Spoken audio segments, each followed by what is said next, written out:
man. We did it. Look at it. We made it happen, everybody. Yes. The cast of War for Wakanda is here. Hello, Dave. Hello, Debra. Hello, Chris. Hello, Erica. How are all of you? So good. Great, doing great. Let's. That's what I love to hear. I'm so excited to do this with all of you. Of course, I've been banking my own questions for quite some time. I have a whole bunch of questions from everybody else, but let's start right at the top. All right, Christopher Judge, how do you do this with your voice? All right. We're just jumping right into this, aren't we? Hey man, I'm here to keep a launch party going, Chris. All right, get on my level. How do I do what with my voice? I think I as I've joked around before on the stream, right? I feel like I have a good ear for voiceover. Whenever Dave Fenoy pops up in a trailer, I know it's Dave, and I call out Dave and I yell at that it's Dave. Sometimes I text Dave. For you, this T'Challa sounds nothing like your Kratos. It sounds nothing like you just speaking here. Like, was that hard for you to do? How did you get into that space? It was extremely difficult because this is my moneymaker. Yeah. So I wanted to really dive in and really explore the voice, and with the help and guidance of the wonderful Beth McGuire, I was coerced, tempted, forced to explore other areas of my instrument. You talk about exploring this. One of the questions I think everybody had across the board, right, was put most eloquently, I think, by Six Black Falcon, who wrote in and said, how long does it take to master the accent? Debra, when you get this role, this is a question for the entire panel. When you get this role, like, how do you start approaching this character of Okoye? First of all, it's not a challenge to approach the character itself. It's more of a challenge to approach the dialect, and that really is very important. So we know that Okoye in general, whether you've never read the comics or whether you know of her and have never seen the film itself, you know that she is a strong leader of the Dora Milaje.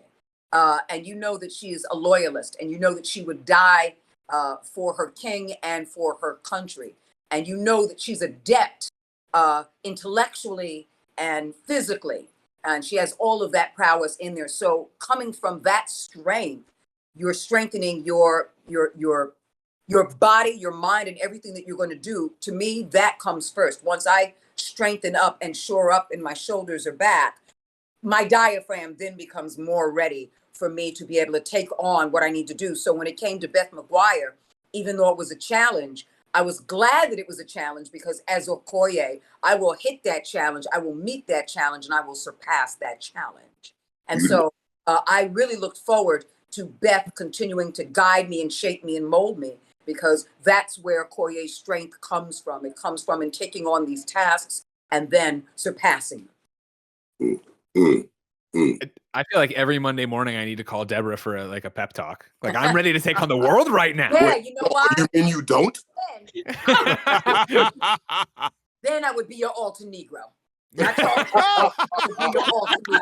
I said it. I went full screen. This is your launch party. You go full screen anytime you want to, all right? You get out there, Debra. Erica, was it the same for you and Shuri? Did you put your shoulders back, your diaphragm out, and feel like you're going to take on the world? I don't know about yes. I don't know. There was definitely a posture for the accent and for the characterizations and for where the voice sits in your body. Like, you kind of have to, tip your head up. Like, you can't slouch into it, interestingly enough. So it was just, there was a lot of sort of like back of the head vibration.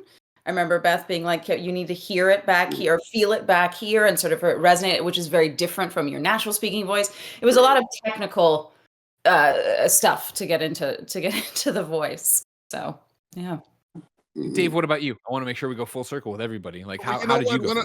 One of the things I would say, I have not mastered this particular accent, which is why Beth was on set all the time. When I say on set, on the Zoom call, got it pretty good. But after every take, that you felt good about, where you felt like the acting was right, and you're right in there with the character, oh man, that felt great. And now the Beth test. Yeah. And, sometimes, oh, that was great, keep going. And sometimes, oh, that word there. No, that O needs to be like this. No, you need to hit that letter. So there are a lot of accents that I do I don't have to think about. This wasn't one of them. Right, right. It's so interesting what Debra said about your posture, your body, because I felt like at the size I was, that I couldn't do the voice. So I actually lost about 20 pounds, to be more lithe, more agile, more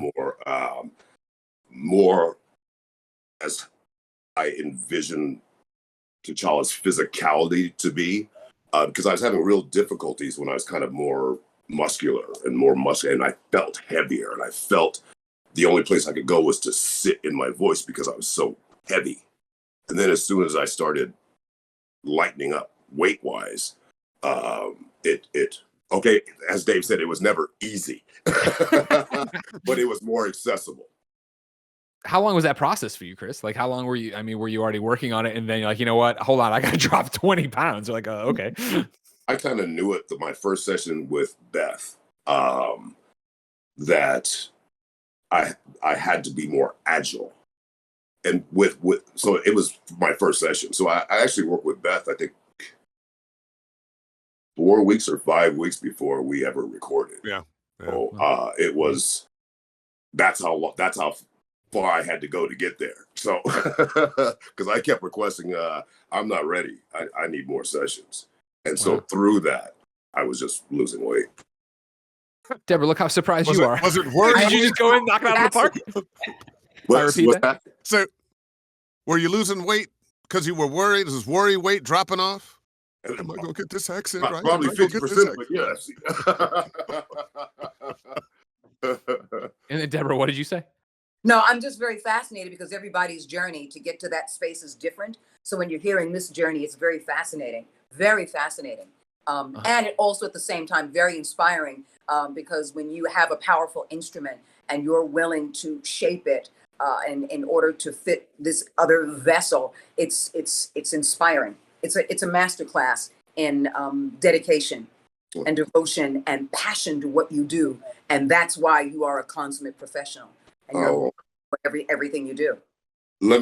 Coming from you, that means everything. That, truthfully, one of the most frightening parts of it was that I knew Debra was there. So I knew I couldn't come in halfway. Otherwise, she's gonna have it. But you know what? But you're also the kind of man that when you show up, you show out, and that inspires others. Love you. I love you. You know, we go forth all day long. I want to just turn off my camera and let you guys have a conversation. Debra, for you, what drew you to the project? Like, why'd you want to be a part of this one? I didn't know what the project was. So honestly, it simply was an audition. And I knew how to do the general and the basic African accents. I knew two particular accents that I could, African accents, and I said, okay, West African accent, Nigerian, I can get that. And the general accent that's kind of light, which has an African lilt, but not over the top like Nigerian. I was like, I'm good with that. And so I had no idea what the project was. And believe it or not, it wasn't until I got to a callback of it that it started to come to fruition to what it was. And at that point, I'm still immersed in doing that accent, in finding that space, in becoming that energy, that it wasn't about whether I got it or not. I was too focused on, can I be in this space right now and hold this space and feel good about what I'm holding, holding. And so they are going to have their own feelings and opinions, but can I feel good about what I'm holding so that whether I book this or not, can I say I did the job? Because for me, booking and a job are two different things. When I'm in the booth, I did the job. I'm doing the job. I don't look back because I know I did the job. So if I don't book it, I know I did my job. So at that point, for me, it was also a matter of immersing myself in that moment and staying in that moment to do the job. And by the end of it, I was like, brush your shoulders off, player, you did the job. And so when I booked it, it was like, wow, great. So it wasn't over the top because I had no expectation. I dropped the expectation so I can focus on the job. Excellent. That's our real job, is to audition. Once we've been hired, we're having fun. What you just said, every young actor should listen to that, because the reality of what we do for a living is the audition process. Your audition is truly the only time you 100% own what you do. There's no input. You come with what you come with. You come with what you brought. And that is truly the only time that you are 100% in control of what you are doing. When you're on set, it's like, how about if you do it like this? Or if you took another 2 steps this way, then you'd find your life. Or things like that, right? So it's yes, you can come with your character, but there's other things that you can't control. So when you are in that room, over Zoom, over wherever, and you are auditioning, that is the only time you 100% control what you do. Yes. Chris, a question for you on that track. How long did it take you to learn that? You say every young actor should learn that, right? I remember I had Nolan North on a podcast around Iron Man, and he said a very similar thing of, right? Like, he just goes in there and he does what he wants to do with that character. And if they don't like it, no harm, no foul, and he moves on, right? That's right. And it allows you to sleep at night. You know, when you go in knowing this is my take on it, that's all I can do. Then it allows you to sleep at night. But if you're trying to, let's say, give someone what they want, you'll never sleep, because then they'll be like, well, what are you looking for? Oh, damn it. Once you're honest with your performance, you can sleep at night. And it took me a long time to learn that. To learn that my victory, as Debra said, my victory is going in there and showing what I think this is. That's my victory. Erica. Getting to it 100%. Yes. Erica, a question for you is, I see you nodding to all this. Yeah. I get it, right? You go in there, you own it. When you get it booked, is there a moment, like, I guess, and this applies to everybody, but right now with you, Erica, for sure, a character people know so well now from the MCU. If you are a comic book fan, obviously from comics, is there a moment of, awesome, I got it? People already have opinions about this character, and I need to figure out what my version is. Do you let that expectation get in your head? No, thank goodness. Don't let it get in my head.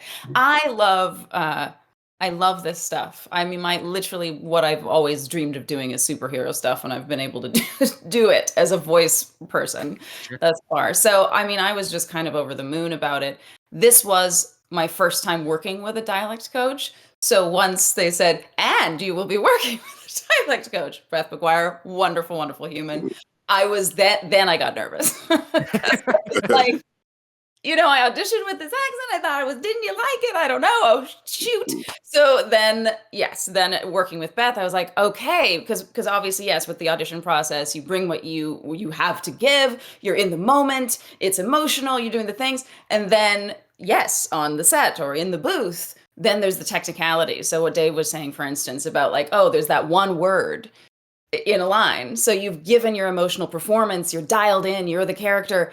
And then they're like, actually, that one word, can you shift it? And then you're like, okay. But you have to bring all of that emotion and all of that presence to the line. But remember to say it this very specific way. So that was a little nerve-wracking, but also fun.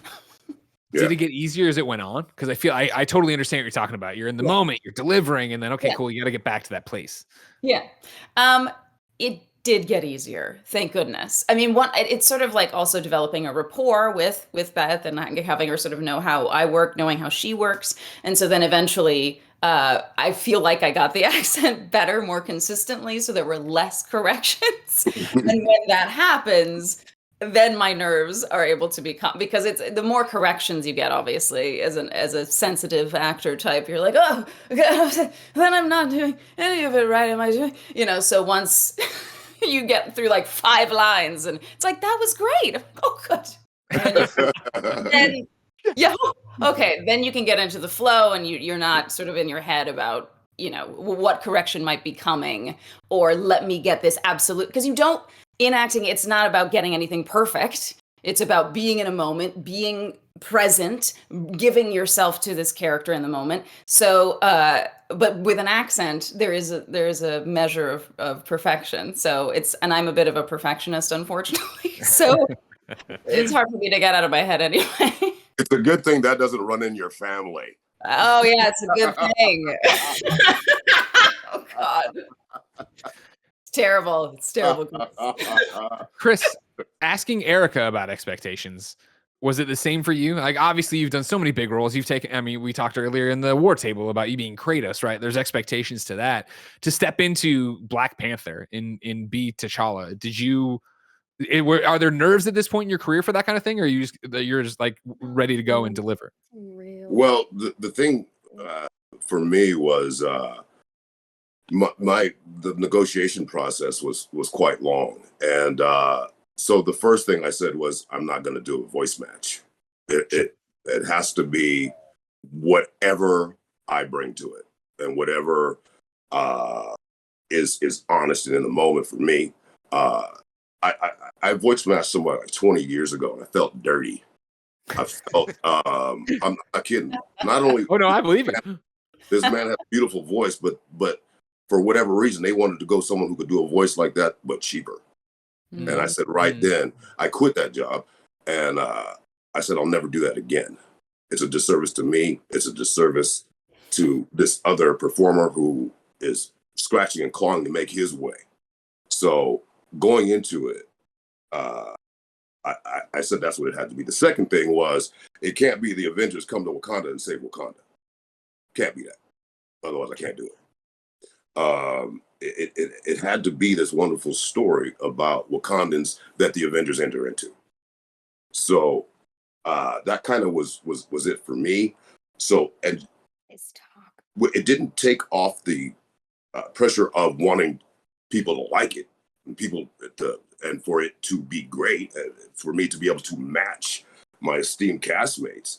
But from that standpoint of trying to do something else to copy what someone else's brilliance, I did away with that right away. For sure. And then Dave Fenoy from DaveFenoy.com. Of course, I still have my coffee mug, Dave. If you didn't know, you can go to DaveFenoy.com and get your own Dave Fenoy coffee mug. Dave's looking at me each and every day, ready to go. Thank you. Bravo.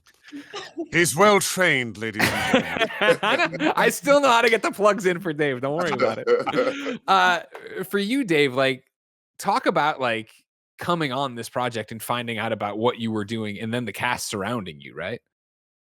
You know, it's funny because it's video games, and you don't always know. And for so long, I had no idea. As Deborah mentioned, I didn't know what I was auditioning for at first. It was, as a matter of fact, the accent they wanted was kind of voodoo, African, Haiti is what they asked for, and I gave them that in the audition. I liked the character description I really liked. So that's what I gave them. And then there was some kind of callback. There's some other lines and do this again. And this time, let's make it African. And I did. And as a matter of fact, I think at that point they were saying South African. And I went, wait, you mean that South African accent's different than the West African accent? Oh my. But I did a little research, did the audition, and they hired me anyway, because I don't think I had that accent down. I don't think I had it down. But I liked the character. And then when I discovered that this was Wakanda, this was Black Panther, I was ecstatic. I love the idea of being on something so groundbreaking. The comic was fantastic. The movie was fantastic. And I think this new part of the game of the Avengers is fantastic. It's an awakening socially that we are a part of, that the comic book was, the movie was, and now this is. Sure. So being a part of that, it's beyond just being an actor. It's beyond just getting that payday for acting. It's soul satisfying, actually. Sure. Yeah, I think that's one of the things that stood out to me when we were setting up this entire launch party, right? And talking about this segment in particular, Dave, is like, I've been lucky enough to be your friend for what, a decade now or something like that. I've interviewed you at. That long? I know Oh we're yeah, old, dude. you knew me when We're so old. this wasn't all white back then. I remember those days, but it's the thing of after doing so many panels with you, so many podcasts with you, so many different things. Like, I don't think I've ever been on a panel with you where I was the minority. I don't think that, I've ever interviewed you for a project where it was something that is this, where so many people were talking about the run up to this game, right? That like, man, I'm so excited for War for Wakanda. It feels like they're promoting it as if it's its own game. And in so many ways it is, right? Of you can buy, this isn't a plug, I swear. You can buy Avengers and jump right into it and play it. But the fact that we're talking about a game that is Black Panther centric. It is you guys centric. You are the main cast. Sandra's here strictly as a co-host, right? She's in the thing. You can play as her if you wanted to on your party, but this is a Black Panther game. You know what I mean? This is a Black video game. This is so much a part of what's going on in the culture right now.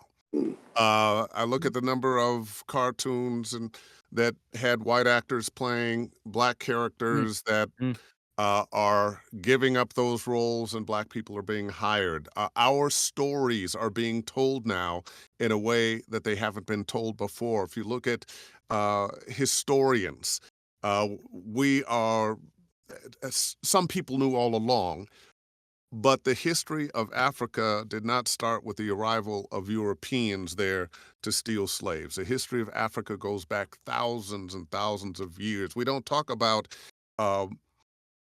the culture before Egypt, where Egypt got their culture from.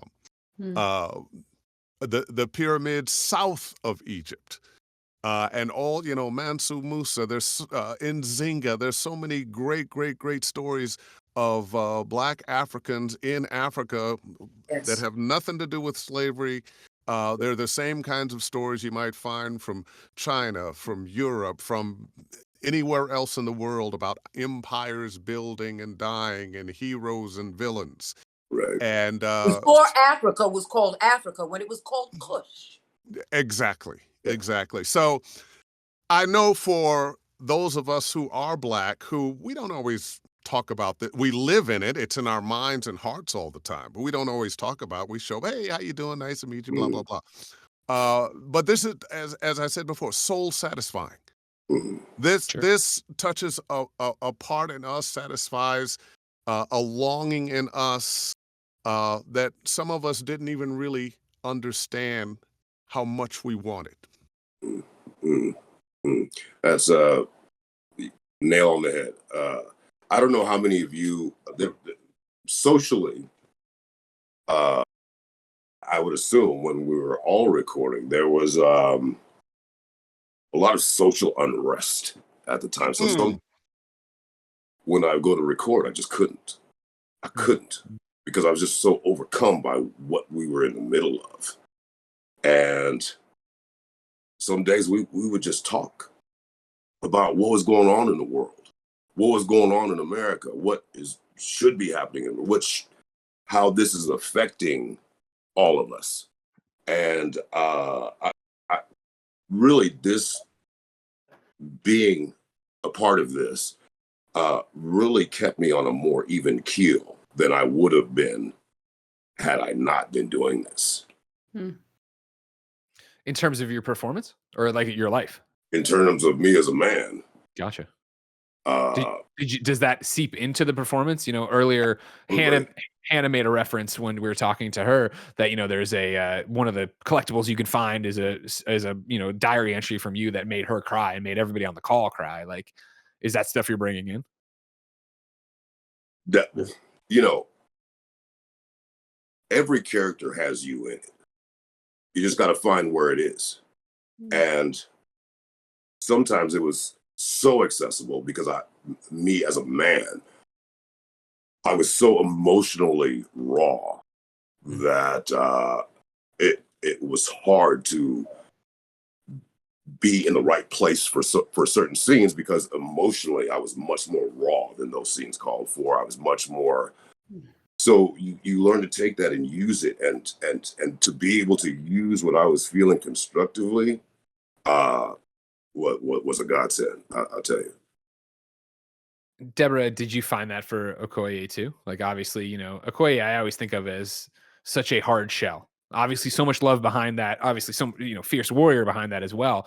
But that's, I don't know. I feel like if me, an untalented person, was trying to perform it, I wouldn't be able to do it well. It would become one note to me, right? Even playing through what we've played through on the stream, but the two missions I did beforehand, right? I would hearing the breaks in there, hearing the conversations, hearing the little barbs that, you know, you give T'Challa.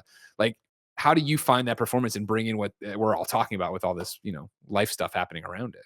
I never make anything simple because it's not. Everything has a complexity, and every time you are using that space through your body and your mind and your heart, and then it comes out vocally, the voice is always last for me because I'm always carrying and bringing and keeping with me every relationship. In fact, I don't call them relationships, I call them relationships because I'm relating to the environment, I'm relating to every relationship, I'm relating to the past, I'm relating to the present, I'm relating to the hopes of the future. I'm relating to my intentions. I'm relating to the complexities of the relationships I keep, and all the emotion that goes with it. That goes, all right, now let's tie it all together. So it doesn't matter what everybody else knows. It only matters that I'm putting that together in this package. And at one point, when I was doing the very last thing for it, which was the narration for the promo, Yeah. I needed a moment to just cry because I was crying for the pain of my king and his family. But being a warrior and having that dedication, I could not break, but I needed to be able to surrender that grief for the grief that they're trying to hold on to and be solid and strong. And so it was a moment that will never, ever be seen by Okoye, most likely not in a film. Most likely, I'm not saying it's not possible, but not in but most likely not in a film, and most likely not in a video game. And so it was important to make her flesh and blood through me, so I can have those emotional moments, so I can go back to that strength and have that also carried as a supplement in what I was doing. And so those things are very, very important to have that experience and have that relationship or relationship with, so that it comes out without it being overwhelming, while it's subtle, and it becomes something that's intimate for me, that I keep with me, that I share without you knowing I'm sharing it. How do you people do this? Like, I don't know. It's like every one of you is crying in the booth and doing all this stuff and having these moments. And I'm like, I remember Dave showing me videos of him crying in the booth doing The Walking Dead. Like, why torture yourself like this, Erica? There's got to be other work you could find. It's incredibly cathartic. As you know, as Chris was saying, it's one of those, like, if your feelings, it's a relief sometimes to go into the booth and to give those emotions to the character that you have. And it adds all this complexity, but it also heals you at the same time. So yes, there is other work you could be doing, but there is something incredibly beautiful about being able to be, there's something about it for me where, you know, sometimes I'm really shy, sometimes I'm more of an observer, more of an introvert. But when I'm, in some ways, I can be more myself, in playing different characters. I bring all these aspects of myself that I sometimes stifle in my day-to-day interactions. So, you know. I don't know, Dave. I don't know. I'll just keep talking about the video games rather than trying to make Deborah says something very important that I think all good actors, especially good voice actors, do, is what's coming out of your mouth is the exhaust of everything else, of the acting vehicle. What are you thinking? What are you feeling? What are you doing? What's the relationship with the person that you're talking to, even if you're talking to yourself? Where are you? What's your condition? All those things are what you play. And the words come out based on that. But you have to have all that other stuff. Sure. You know, if you are a word manipulator, if I say it like this, it'll... That, you don't find the depth and reality trying to make the words do a dance. You have to find that the honesty of your thought, of your feeling, of your worldview, of your condition, of your relationships, and now you're into something. And Chris, that's why they got hired, because they're voice actors. It's never phoned in. They're willing to sacrifice emotionally what they have to do to be a storyteller, the consummate storyteller. And so they bring everything to the table with nothing left out. And they tell the story so that you are compelled to listen, to feel, to experience, to be a part of, to immerse yourself in. And that's the success of that game. That's the success of what they do every single time. That's why these people right here in these squares were hired. And that's why they get hired. And that's why they're amazing at what they do. Because they are invested in that, because they're invested in their craft. They're invested in that love, that passion, that power, that creativity, that willingness to be vulnerable and stitch it all back over again to allow that truth, that authenticity to come out vocally. Right. That's why these people got hired. These are my people. This is my family. You understand? Do you overstand me now?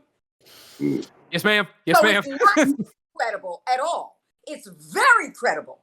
It's palpable and it's powerful and it's extremely credible. That's why this is my family. That's why we work together. And that's what makes this game fantastic. That's right. That is, how do you follow that? Like, that is everything. And the stream, I don't know. I used to get asked the question all the time about, so is it different acting in video games than it is live action? And I used to not know how to answer it. The answer is there is no difference. The only difference is in how it's captured. That's it. If you come with the same intensity and connection and emotional availability for what you're doing, then everything else is just capturing what you're. So it shouldn't matter what form it's being captured in. And that's so freed me up at just in everything, is that all I can do is approach material, first of all, that moves me or that I have some connection to, and be honest. And then however it's being captured, that's doesn't really affect me. So there really isn't. And my career has become so much simpler since the only way that I choose material now is if I have a connection to it, if it moves me in some way, and that really, if it deserves your attention 100% and time. of me, that's the only stuff I do now. Because to me, then if I'm not giving 100%, then I'm really not doing anything. Why do it? So wait, I have a question on that, and I know we're running out of time. But for you, Chris, you're talking about you only do stuff that moves you. We're talking about Debra auditioning and not knowing it was War for Wakanda, not knowing it was Avengers. Were you approached and they were saying, "Hey, we want you as Black Panther," and then do you get it?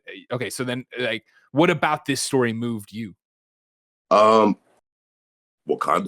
T'Challa, the relationships of these beautiful Black people, to be one of the gatekeepers of these characters.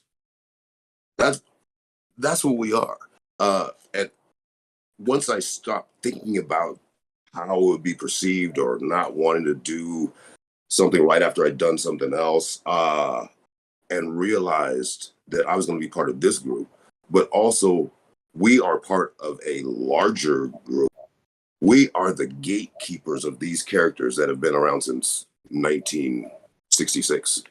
And that is a very humbling thought and an emotional connection to it, Yeah. And we get to interpret these characters in the way that we want to, and honestly feel like it, and are unencumbered by anything else that someone has done. So I just feel incredibly fortunate. I was going to say lucky, But I don't ever say that anymore because this business wants you to believe that you are lucky that you're working.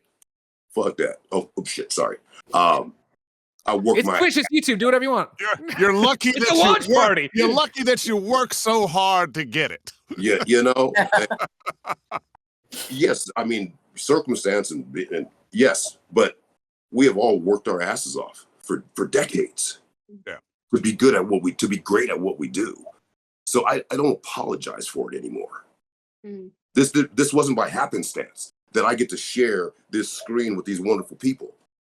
This is the sum of decades of work, of decades of working at it. So no, I don't think anybody here is lucky to be working. And that's why nothing is incredible. It's extremely and very powerfully and amazingly credible. I think you all are very credible. Thank you so much for joining us today. I mean, Chris, Dave, Erica, was this what you expected? Yeah, no, I've worked with Erica. This is our first time meeting, but like, everybody else I've worked with or been around on a panel or something, I knew what I was getting into. They were like, "How much time?" And I'm like, "We could do the entire 3 hours with just them. Don't worry. As much as you want to give them, it's fine." Thank you all for obviously your amazing performances. We're all excited to play them. Thank you. Thank What an honor. What all of you. I was about to say the same thing. I'm so happy to be sharing screens with these great performers, great human beings. Yes, and thank you to all the folks at Disney and Marvel, because Marvel isn't just a franchise; it's an inclusive universe. Right. It's an inclusive universe. Miss Beth McGuire. Boundary breaker since 1966. That's incredible. I'm sorry, that's extremely credible. That's ahead of time. Let's take these African characters, and their story isn't from slavery into something powerful, from depths of darkness into something powerful. From the very beginning, as Chris was saying in 1966, coming from a rich, powerful, intellectual, science, technology-driven foundation to be an equal playing field of all the other Marvel superheroes.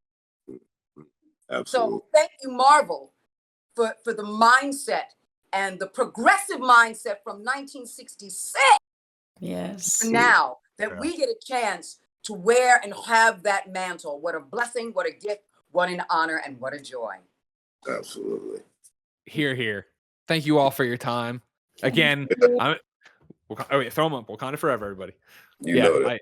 I'll tell you what, I made a mistake. This and let's should have get been the the final screenshot panel. of that. Here, everybody put them back up. Hold for the screenshot. All right, they got it. Thank you all so much. Have a great day. We'll see you tomorrow in Wakanda. Thank you. Take care.